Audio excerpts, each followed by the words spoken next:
Evangelho, segunda-feira da 11ª semana do Tempo Comum. O Senhor esteja convosco, Ele está no meio de nós. Proclamação do Evangelho de Jesus Cristo, segundo São Mateus.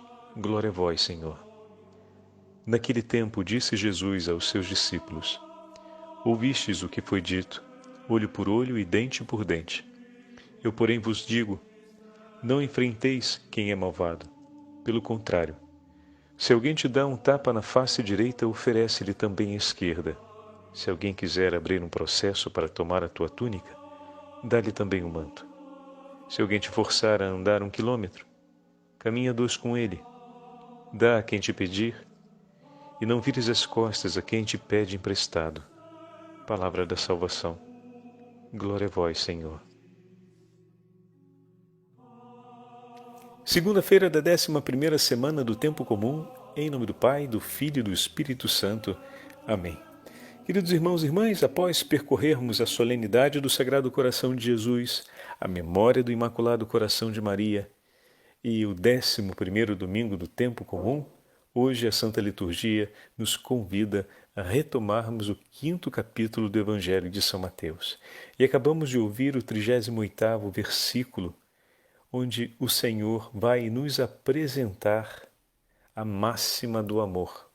Como assim, Padre, a máxima do amor? Bom, na antiga lei era consentido que um dano material fosse ressarcido com a aplicação de um dano material contra aquele que agiu contra você. Então, alguém me causou um dano material. Uma forma de ressarcimento desse prejuízo seria o direito concedido a mim de poder realizar contra o outro um dano material também de igual proporção, né?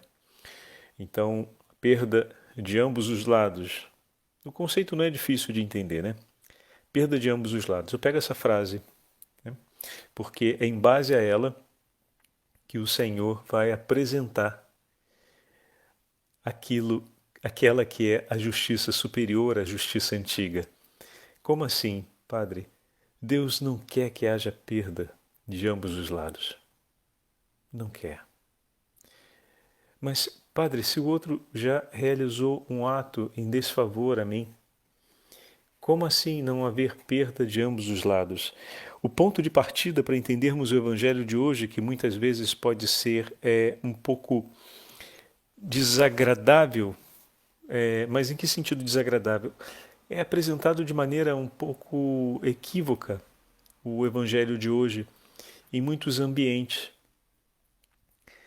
Quando ele é retirado do contexto do 5º capítulo e da excelência do ensinamento desse capítulo,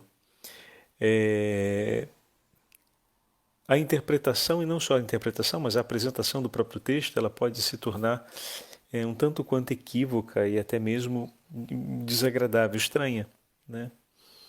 Porque parece que o Senhor está exigindo que haja uma perda da parte da vítima, quando, na verdade, o Senhor está te propondo a excelência de uma escolha.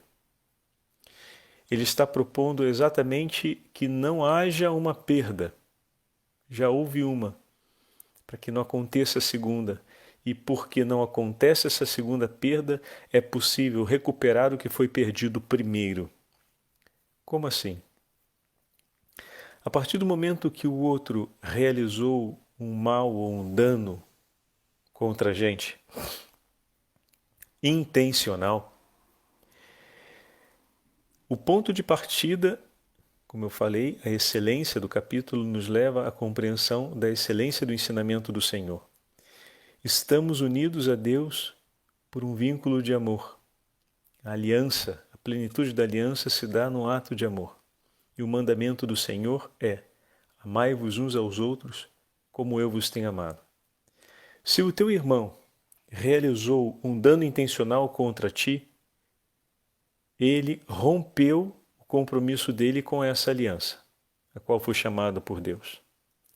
Para viver essa aliança, ele recebeu inúmeras graças do Senhor, o socorro do Espírito Santo, ele foi assistido pela intercessão dos santos, ele teve em seu favor e por ele o socorro e a presença da igreja, a intercessão da Virgem Maria. Meu amigo, é muita coisa para que ele conseguisse permanecer escolhendo amar a Deus sobre todas as coisas e ao próximo como a si mesmo. A cumprir o mandamento do Senhor, amai-vos uns aos outros como eu vos tenho amado. Se ele chegou ao ponto de realizar um dano contra a gente, não significa que toda essa rede, digamos assim, de assistência e de socorro tenha fracassado, porque a eficácia dessa rede é comprovada na história pela vida dos santos e por tudo aquilo que nós também já recebemos e vivemos como socorro de Deus e como aqueles que receberam as graças do Senhor. Mas isso significa que aquele coração, diante de tudo isso que o Senhor tem feito por ele, chegou ao fundo do poço. Então, a realização do mal voluntário contra a gente não é a imagem de um momento da vida do nosso irmão, mas é a imagem daquilo que ele se tornou ou está se tornando. É o fundo do poço. A gente não costuma pensar com essa categoria, né? Não tem nada de mais desgraçado, no sentido próprio da palavra, do que desejar voluntariamente o mal contra o seu irmão. Porque o céu inteiro colabora contra isso. O céu inteiro, em outras palavras, colabora para que se cumpra o bem em favor do próximo. E se a gente deliberadamente escolhe praticar o mal contra o outro, meu irmão está no fundo do poço. Aquele teu irmão está no fundo do poço. Ao demônio, a Satanás, ele recebe a dupla qualificação. Inimigo de Deus, porque se coloca contra Deus, mas também é chamado de adversário ou opositor. Porque diante de tudo aquilo que o homem pensa de realizar de bom, ele então age procurando de alguma forma prejudicar. Eu vou ler para vocês um trechinho de Doroteu de Gaza. Santo Doroteu de Gaza tem um livro chamado, quer dizer, tem um livro, né? As suas obras estão recolhidas em um livro das edições Subiaco chamado Ensinamentos Espirituais. Nós vamos ouvir um trechinho apenas para ilustrar isso que o padre está falando sobre o tema da humildade. Escreve Doroteu de Gaza para a gente falando essas palavras. Vejam, caríssimos irmãos, que poder tem a humildade. Ele está fazendo a referência sobre o tema da humildade. Vejam quão eficaz é dizer perdão, meu irmão. Mas por que o diabo é chamado não só de inimigo, mas também é chamado de adversário? É chamado de inimigo por causa do seu ódio insidioso pelo homem, pelo bem contra Deus. É chamado adversário porque se esforça para entravar qualquer boa obra. Alguém quer rezar? Ele se opõe e cria obstáculos com maus pensamentos, distrações obsessivas e dispersões. Alguém quer dar uma esmola? Ele o detém pela avareza, pela mesquinhez e insuflando pensamentos contra o bem do próximo. Um outro, por acaso, quer vigiar, como pede o Evangelho?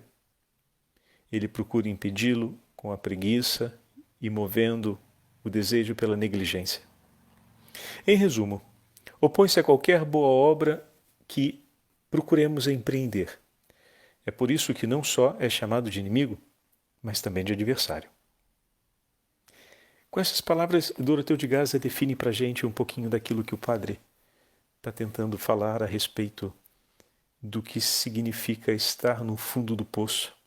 Porque ao deliberarmos, meus irmãos, praticar o mal contra o próximo, ao escolhermos e ao colocarmos em ato isso, nós estamos nos fazendo adversários e, por fim, inimigos de nossos irmãos. Já entendeu do lado de quem você está, né? Se faz isso. Já entendeu que tudo aquilo que o Senhor deu e ofereceu foi sendo perdido pouco a pouco e está vencendo a aliança com um outro que não é Deus. Por isso é o fundo do poço. Porque não se trata só de perder os dons, ou melhor, não se trata só de ter perdido os dons e as graças que o Senhor concedeu, mas também começou a tornar o seu irmão que realizou o mal contra ti, ele não só perdeu tudo aquilo que o Senhor colocou em favor dele, para que ele pudesse viver o bem, para que ele pudesse estar em comunhão, para que ele pudesse caminhar na verdade, ele não só perdeu esses bens, mas ele foi adquirindo semelhança e aliança, não apenas de intenção, mas também no exercício da própria liberdade com aquele que é o inimigo de Deus.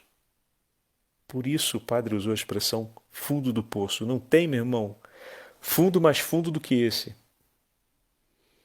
E com que naturalidade a gente trata e consente na nossa sociedade de hoje a possibilidade, ainda que seja passageira e rapidinha, de desejar, nem que seja só um pouquinho de mal contra aquele que fez a gente sofrer, né? Eu sempre digo, as redes sociais tantas vezes trazem isso no Facebook, quantos pôsteres falando desse tipo de coisa. E nos filmes, então, se nos filmes a gente não está atento, terminamos por celebrar com gosto a maldade e a vingança, séries e séries apresentando isso.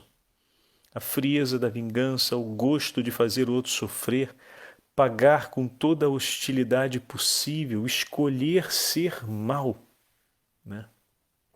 Em outras palavras, falando agora com as categorias que estamos partilhando nessa meditação, escolher ficar no fundo do poço. Mas rapaz, diz aí, você vai querer ficar no fundo do poço?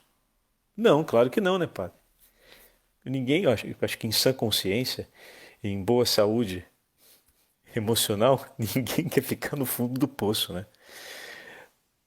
Mas olha só que às vezes a gente não se dá conta de que com muita naturalidade isso tem sido festa. E a gente está encontrando por todos os lados acesso a esse tipo de experiência. Então é preciso que tenhamos um espírito crítico, mas, sobretudo, um espírito iluminado pela fé, para percebermos que certas coisas, por mais atraente que possa ser, no meu momento de descontração, no meu momento de bem-estar, eu quero relaxar, eu vou assistir uma série. Então, tudo bem, mas fica atento, porque não é que se relaxa muito assistindo uma coisa que faz o teu coração pesar e se alegrar com a maldade.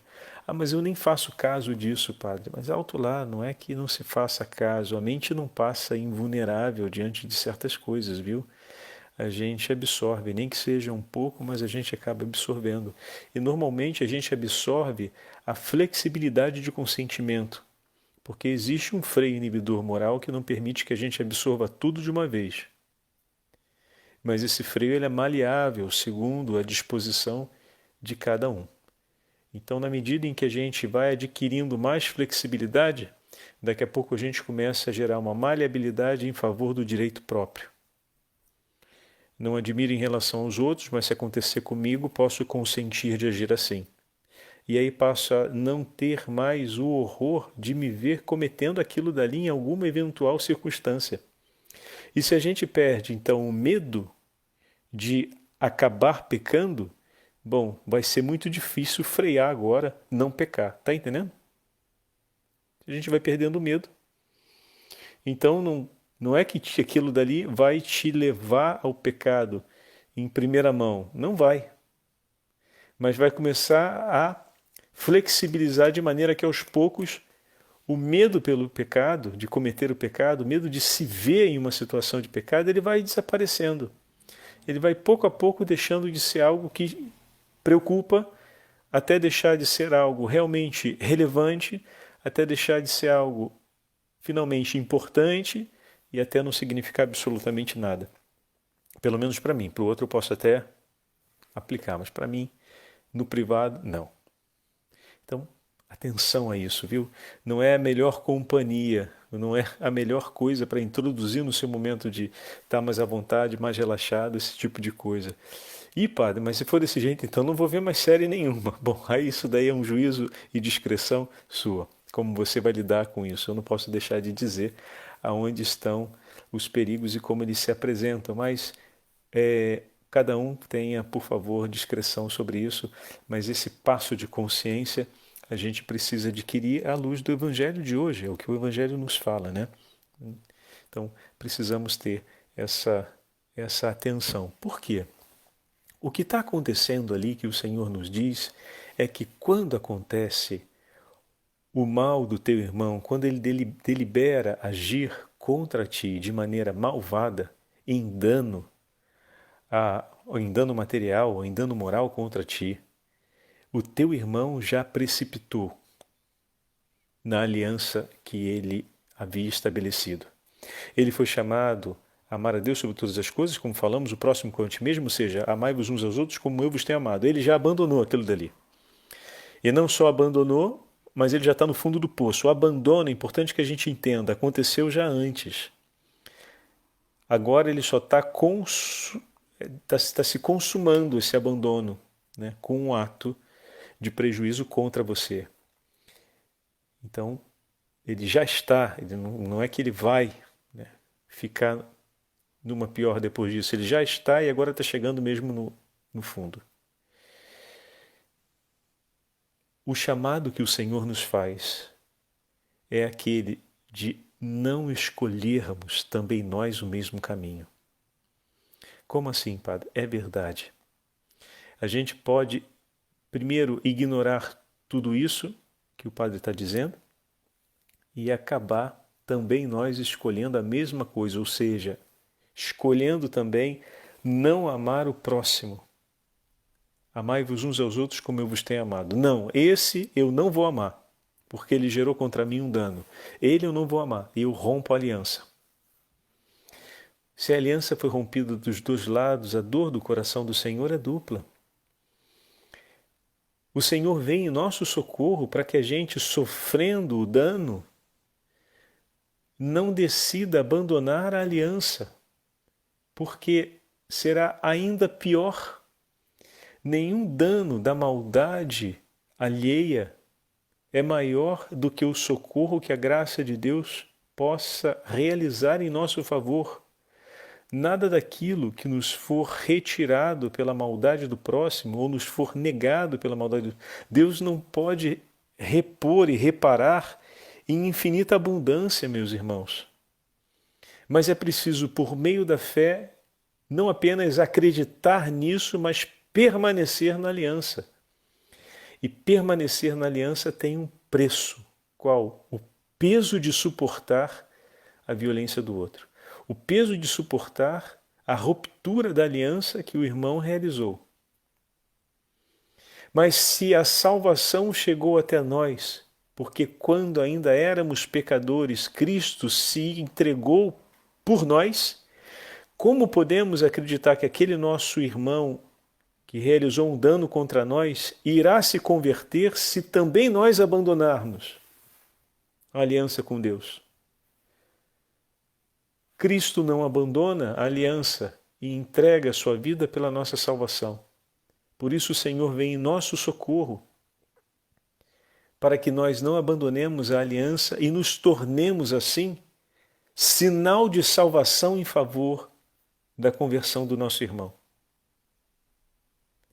Agora, é claro que se o dano tem uma proporção grande, a gente precisa suspender o mais rápido possível o efeito da violência ou o efeito concreto dessa maldade.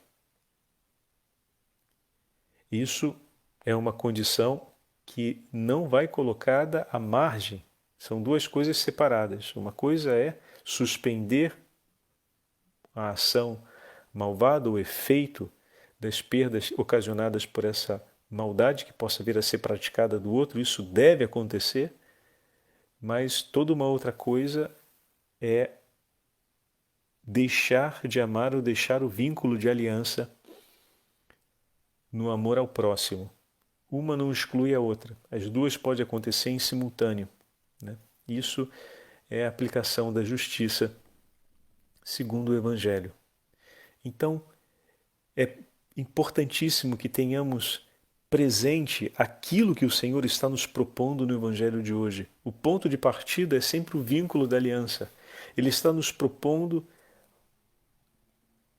exatamente que não venha a acontecer uma segunda perda, que seria a sua ruptura na aliança quando o outro realizou um mal, um dano contra ti, e ao mesmo tempo para que possa haver também a recuperação daquela parte que foi perdida, como o padre disse no início.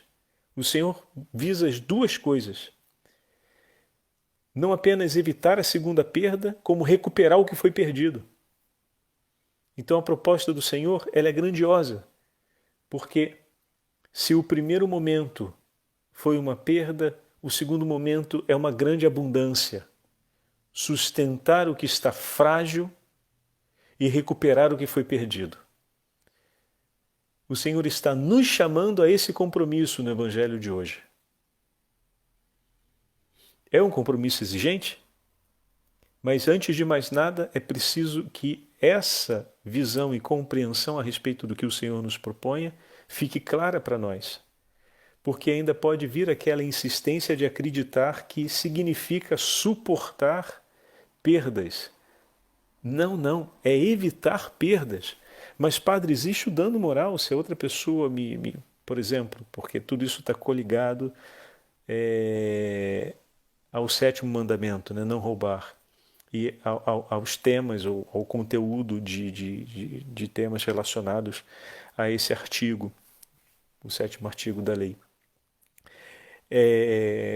Porém, essa perda material que possa ter acontecido, ou você foi defraudado, ou seu irmão agiu com violência contra ti, ou ele impôs algum tipo de condição pública de precariedade, isso precisa, né, ser sanado. E aqui o Senhor nos apresenta que a sanação por meio da justiça, ou seja, a aplicação das leis civis quando for necessário, a aplicação das leis canônicas quando se fizer necessário, que existem para que possa se manter a justiça. Existe uma outra realidade que se passa na alma, no coração do homem, que vai para além do exercício da lei civil e da lei canônica, mas que se associa à finalidade última de ambas duas leis, por assim dizer, que é o bem e a aliança com Deus, a comunhão com Ele. E é sobre esse horizonte que a gente caminha. O Senhor está nos propondo a certeza do seu socorro, o que significa dizer: não se assombre com o mal que o outro possa realizar contra ti, porque eu sou capaz de restituir em graça e também em dons materiais tudo aquilo que ele está fazendo contra ti. Isso para mim não me assusta, mas é preciso que também não assuste o seu coração, senão você abandona a aliança. Então, uma palavra de esperança que o Senhor está nos dando e uma palavra profética. Não se esqueçam da imagem do ladrão crucificado ao lado do Senhor, né? Que, reconhecendo toda a sua condição, pede que o Senhor tenha misericórdia, o defende no momento de humilhação que o outro ladrão fazia contra ele, o defende, ou seja, sai em socorro do Senhor e aplica um ato de justiça, e em seguida se confia ao Senhor e o Senhor lhe promete: hoje mesmo estarás comigo no paraíso. Só que Jesus morre primeiro. E depois ele ainda teve que passar pelas pernas sendo quebradas por uma agonia atroz até o momento da sua morte. O Senhor fez a promessa antes. Depois ainda teve um duro caminho a ser suportado. Mas se ele não tivesse a certeza daquela promessa, Será que ele não teria blasfemado contra Deus durante as pernas quebradas e o tempo da agonia, pendurado agora com as pernas quebradas e crucificado? Estão percebendo? O que aquela palavra, geralmente a gente para na palavra profética do Senhor. Aquela palavra profética do Senhor não o tira de toda a dramaticidade que o espera ainda, de toda a agressão que ele vai sofrer, do desamor dos que estão à sua volta. Muitos ainda se alegrarão por romper a aliança com Deus e realizar um mal voluntário contra ele. Mas o Senhor lhe assegurou uma promessa, o Senhor declarou a ele essa promessa para consolidar no seu coração uma verdade a fim de que ele pudesse permanecer na aliança. Ou seja, amai-vos uns aos outros como eu vos tenho amado, e não precipitar-se no ódio contra aqueles homens e, por fim, no ódio contra o próprio Deus. Percebem? Então, o Senhor aqui, ao dizer para nós, eu vos digo, essa é uma palavra, é a declaração de uma verdade. O Senhor está nos entregando uma certeza, não é um outro que diz, é Ele que diz. É uma certeza, é uma verdade sobre a qual a gente precisa fundar nossas decisões, fundar o nosso agir. Não resistais aos maus. Não pague o mal com o mal. Não se tornem violentos como os violentos. Em outras palavras, não abandonem a aliança. Antes, e aqui o Senhor faz essa grande passagem, se cura o mal com a escolha da caridade, com a iniciativa de amar. Os 3 exemplos que o Senhor dá são surpreendentes, porque nos 3 exemplos existe a explícita intenção de fazer o mal, que é surpreendido, aquele que está intencionado e deliberou de fazer o mal, vem surpreendido pela generosidade de amor do outro. Essa é a história que acompanhou tantos carrascos que foram executar as penas capitais contra nossos irmãos mártires. Foram alcançados por um amor, por uma generosidade muito maior do que poderiam sequer imaginar, pois eram seguríssimos que encontrariam ali a resposta de violência e de ódio. E quando chegam para realizar a maldade deliberada contra eles, são alcançados por uma generosidade, pela iniciativa de amor que os faz cair por terra, como muitas vezes ouvimos nas atas que narram o martírio dos primeiros cristãos. Impressionante. Então, essa é a cura daquela ruptura. Mas, padre, o Carrasco talvez não tenha se convertido. Talvez ele não tenha se convertido, sim, é verdade. Ainda vai precisar de um longo caminho até que chegue a conversão no coração dele. Mas a atitude de amor daquele mártir, daquele que foi morto em suas mãos, que realiza uma iniciativa surpreendente e generosa de amor, ele, na sua participação com os sofrimentos de Cristo, oferece um ato de reparação pelo mal realizado por aquele homem. Bendita seja a oração reparatória de Estevão, porque nos assegurou Paulo como grande apóstolo de Cristo. Bendita oração reparadora do Senhor no alto da cruz: Pai, perdoai-lhes, pois não sabem o que fazem. O próprio Senhor que se entrega livremente. Minha vida não será tirada, eu a entregarei livremente. Não é uma perda, é um ganho. Tomar a iniciativa de amar, isso cura e neutraliza as feridas causadas pela maldade. Cura porque recorda o ato de amor do Senhor por nós. E neutraliza porque não passamos a escolher o mal como aquele que praticou o mal contra nós. E dessa forma, permanecendo na aliança, podemos oferecer da parte de Deus o que é necessário para trazer de volta aquele que se separou. Que o bom Deus, meus irmãos, nos abençoe e que essa meditação de hoje nós possamos retomá-la de maneira mais sensível ao longo do dia e, desse modo, renovarmos a nossa aliança de amor e ao mesmo tempo pedir ao Senhor: dai-me, Senhor, forças de permanecer em Ti em todos os momentos. O Senhor esteja convosco, Ele está no meio de nós, pela intercessão da Santa Mãe de Deus, Mãe de Misericórdia. Abençoe-vos o Deus Todo-Poderoso, Pai, Filho e Espírito Santo. Amém.